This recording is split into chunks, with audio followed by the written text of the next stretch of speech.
This is ABC's World News Now.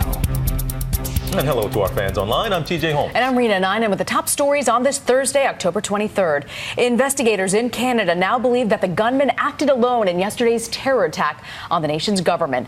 Lawmakers in Ottawa were meeting in caucus rooms when an armed man opened fire, killing a Canadian Force member at the National War Memorial before storming the main Parliament building. The rampage ended only when a sergeant-at-arms shot and killed the gunman, identified as a 32-year-old Canadian with an extensive rap sheet. In an address to the nation, the Canadian Prime Minister said the gunman was inspired by ISIS.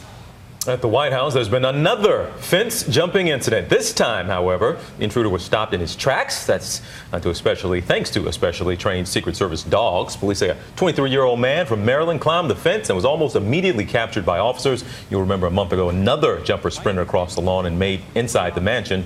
And the head of the Secret Service ended up resigning after that incident.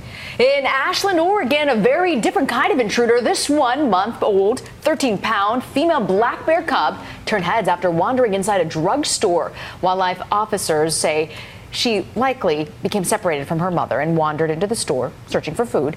A police officer eventually scooped up the young cub into a shopping basket, and she was taken to a wildlife rehab center. And speaking of rehab, the booze is flowing freely this week in Key West, Florida. The 35th annual Fantasy Fest.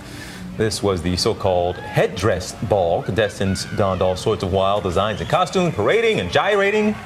This year's theme is Animated Dreams and Adventures. This is an adult-themed 10-day festival. Comes to an end on Sunday. Get there if you can. You can get more news anytime at abcnews.com. I'm TJ Holmes. And I'm Rena Ninen. Thanks for watching. This is ABC's World News Now. Available anytime, anywhere you want it. More Americans choose ABC News to see the whole picture.